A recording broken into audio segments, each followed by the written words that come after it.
నిమిషం వరకు ప్రయత్నించండి, ఆఖరి నిమిషం వరకు కూడా విశ్వాసం ఉంచండి. దేవుడు తగ్గిన కాలంలో జవాబునిస్తాడు. ఒక ఊర్లో ఒక వార్త స్ప్రెడ్ అయింది. ఏమనంటే, మన ఊరికి చాలా దగ్గరలో కొన్ని గనులు ఉన్నాయి, ఆ మైన్స్కి వెళ్ళి తవ్వితే గనక బంగారం దొరుకుతుందంట అని చెప్పి.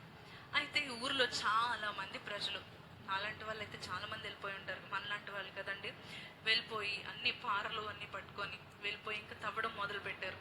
నాకు బంగారం వచ్చేస్తే నా లైఫ్ సెటిల్ అయిపోతుంది, నాకు బంగారం దొరికితే నా లైఫ్, నా ఫ్యామిలీ అంతా సెటిల్ అయిపోతుంది అని చెప్పి తవ్వడం మొదలు పెట్టారు అందరూ.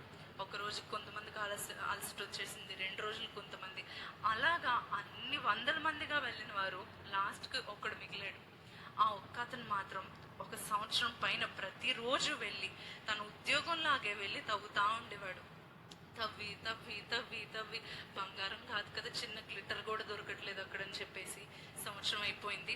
ఇంకా ఇంకా దొరకదులే అని చెప్పి తన యొక్క పేషెన్స్ కోల్పోయి ఇంటికి వెళ్ళిపోయాడు.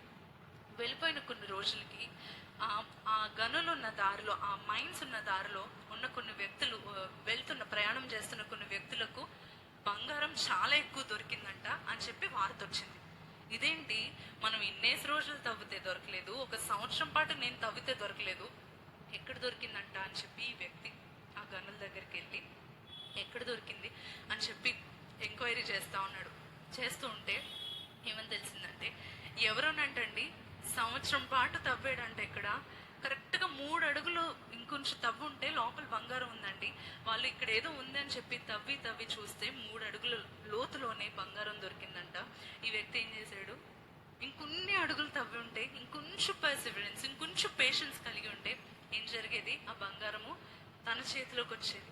అలా మనం ఎదురు చూసి చూసి చూసి ఒక సమయంలో దేవుడు లేడు, ఇంకా నాకు జవాబు రాదు, కార్యం జరగదు అని చెప్పి ఉన్న హోప్ని కోల్పోయి అనవసరంగా దేవునికి వ్యతిరేకంగా తిరిగి సనుక్కుంటున్నామేమో. దేవుడు మనతో మాట్లాడుతూ ఉన్నాడు, there is a time for everything, ప్రతి దాని కొరకు సమయం ఉంది. దేవుడు కృప చూపించడానికి మనము దేవుని దృష్టిలో దేవుడు మనపై